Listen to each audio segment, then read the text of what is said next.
Alright, this is now my second video on Clinton. This is now domestic and re-election in 1996, okay? Hillary Clinton, the First Lady, begins to bring up a topic that was shared by FDR, as well as Jimmy Carter and Johnson, and that's the idea of health care that's always there, aka universal health care.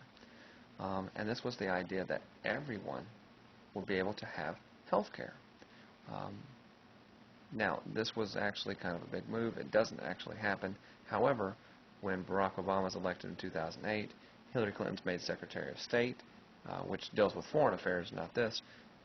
And a lot of people actually said she's going to kind of help create what is called the Affordable Health Care Act, or Obamacare slangly, and we'll see that later on, okay?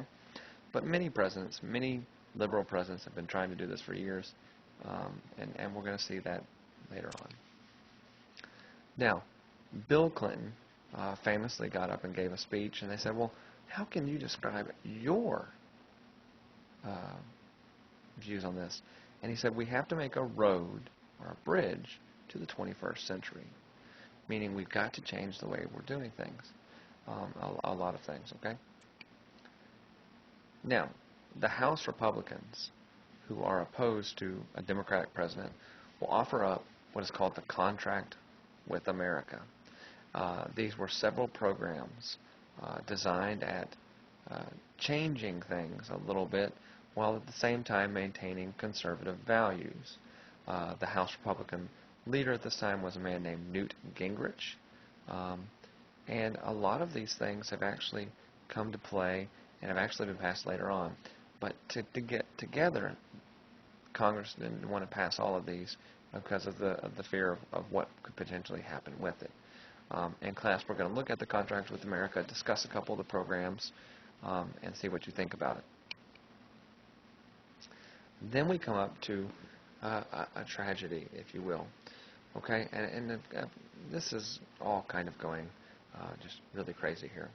In Waco, Texas, home of Baylor University, by the way, there existed a branch, okay, best way to put it, a branch of a specific church, and they were called the Branch Davidians. What they did is they built a compound, and they basically believed that the second coming of Jesus Christ was coming, and so they had to get ready. A man, this is not his given name, he actually took this name from a man in the Bible, as well as kind of a synonym for Jesus. He takes the name David Koresh, and he's right there with the glasses. And David Koresh started to institute some new rules in the Branch Davidian compound. Namely, and possibly one of the most crazy one that got the attention, was all males were to practice celibacy, no sexual relations, not even with their wife. And David Koresh was the husband of all the wives. He could have relation with any woman he wanted in the compound, and did. And so we have this massive number of children.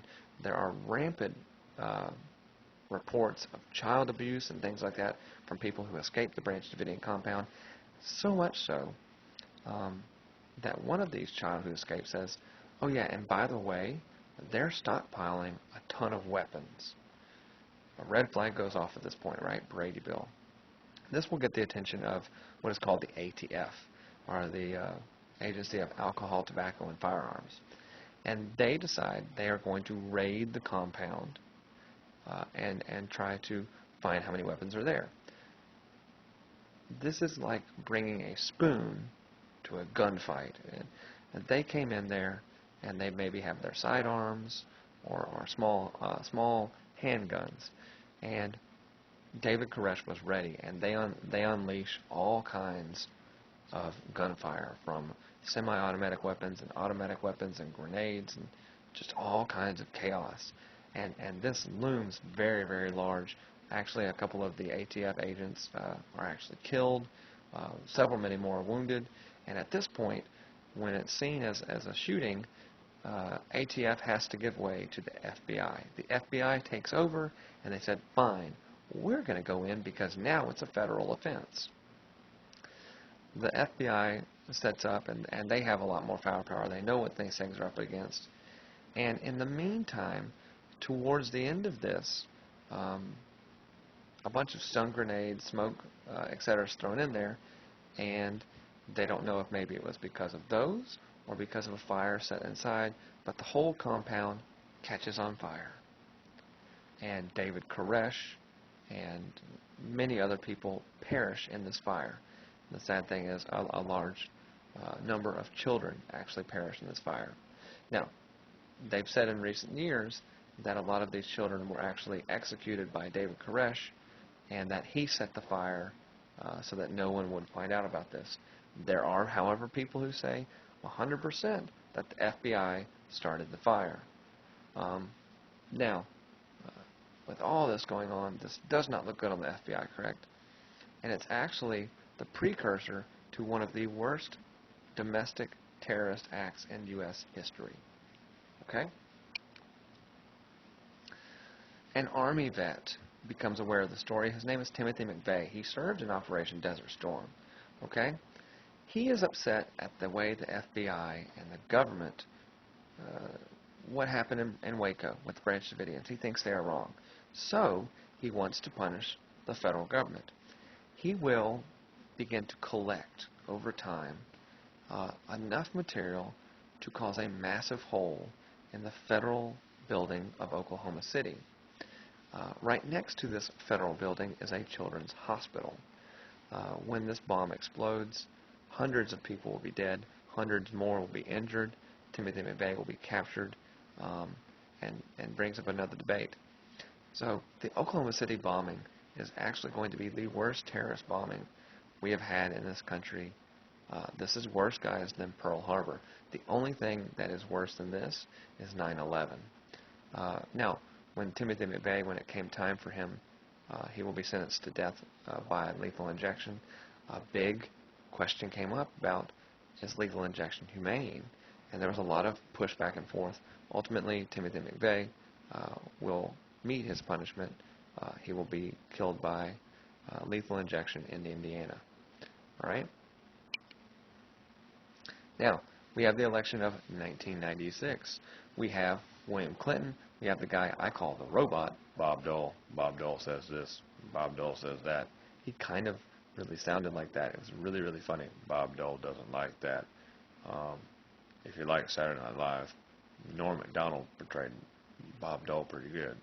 Anywho, and again, Ross Perot, Mr. Big Ears. He comes on. Clinton wins this fairly easily, okay?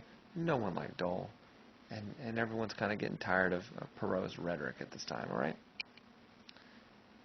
Once he's reelected, the impeachment trial of Clinton becomes the major thing. And we become aware of this because of a White House aide named Monica Lewinsky. Now, Monica Lewinsky worked in the White House, and it became apparent that there was some type of physical relationship between her and the president, who was a married man. And the big question is, what's the big deal? Now, the big deal becomes when, under oath, Bill Clinton says, I did not have sexual relations with that woman. Come to find out, he did. So that's called lying under oath, as well as Whitewater's brought up and a couple of other little minor things, but really it was the perjury count. So when they go to the Senate, they hear all these things about this, and Clinton will be acquitted. He will not be impeached. However, he is the third president to be brought up on impeachment charges. So fairly famous for that. Now, whatever became of Monica Lewinsky? Monica Lewinsky will become the first victim of internet shaming, bullying, cyberbullying, if you will. And she actually dropped off the grid for many, many years. If you follow TED Talks or like any of those TED Talks, she recently, as of 1 or 2 years ago, gave a really interesting TED Talk on the subject of cyberbullying and everything like that. It's very interesting. She actually starts it off with, let's get this out of the way. I fell in love with my boss. And so she addressed it really openly and candidly and to the point. It's a really interesting TED Talk. If you like those things, go watch it. Very good.